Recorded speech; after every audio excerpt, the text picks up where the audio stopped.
United States Armed Forces to launch precision strikes on targets associated with the chemical weapons capabilities of Syrian dictator Bashar al-Assad. A combined operation with the armed forces of France and the United Kingdom is now underway. We thank them both. Tonight I want to speak with you about why we have taken this action. Assad launched a savage chemical weapons attack against his own innocent people. The United States responded with 58 missile strikes that destroyed 20% of the Syrian Air Force.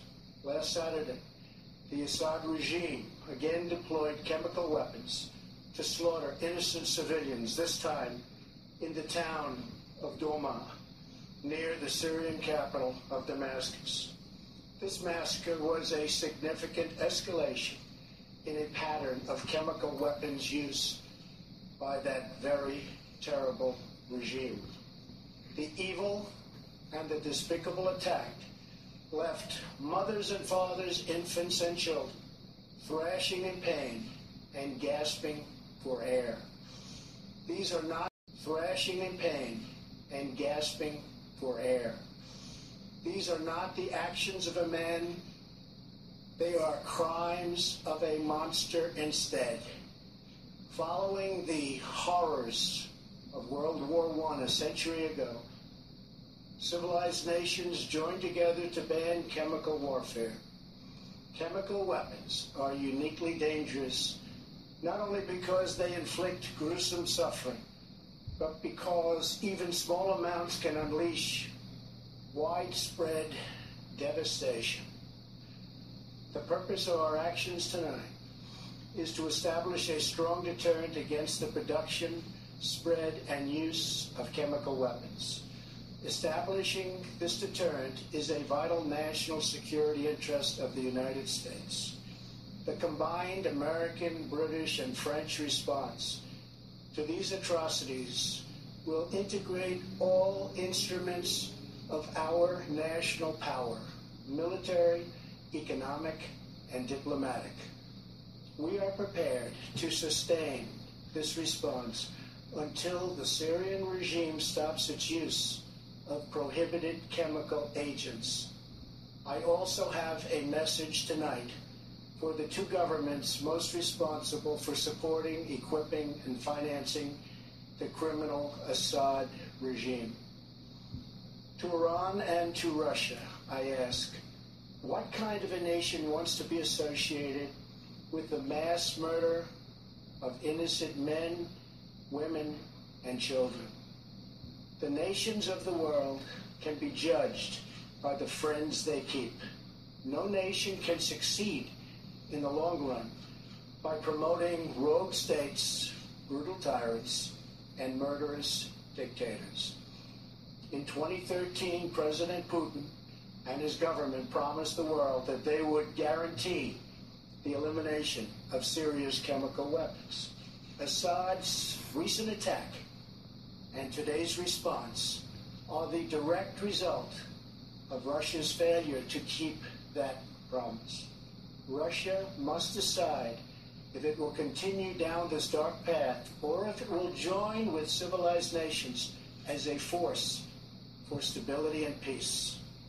Hopefully someday we'll get along with Russia and maybe even Iran, but maybe not. I will say this, the United States has a lot to offer. With the greatest and most powerful economy in the history of the world. In Syria, the United States, with but a small force being used to eliminate what is left of ISIS, is doing what is necessary to protect the American people. Over the last year, nearly 100% of the territory once controlled by the so-called ISIS Caliphate in Syria and Iraq has been liberated and eliminated. The United States has also rebuilt our friendships across the Middle East. We have asked our partners to take greater responsibility for securing their home region, including contributing large amounts of money for the resources, equipment, and all of the anti-ISIS effort. Increased engagement from our friends, including Saudi Arabia, the United Arab Emirates, Qatar, Egypt, and others, can ensure that Iran does not profit from the eradication of ISIS. America does not seek an indefinite presence in Syria under no circumstances. As other nations step up their contributions, we look forward to the day when we can bring our warriors home, and great warriors they are. Looking around our very troubled world, Americans have no illusions. We cannot purge the world of evil or act everywhere there is tyranny. No amount of American blood or treasure can produce lasting peace and security in the Middle East. It's a troubled place. We will try to make it better, but it is a troubled place. The United States will be a partner and a friend, but the fate of the region lies in the hands of its own people. In the last century, we looked straight into the darkest places of the human soul. We saw the anguish that can be unleashed and the evil that can take hold. By the end of World War I, more than 1 million people had been killed or injured by chemical weapons. We never want to see that ghastly specter return. So today, the nations of Britain, France, and the United States of America have marshaled their righteous power against barbarism and brutality.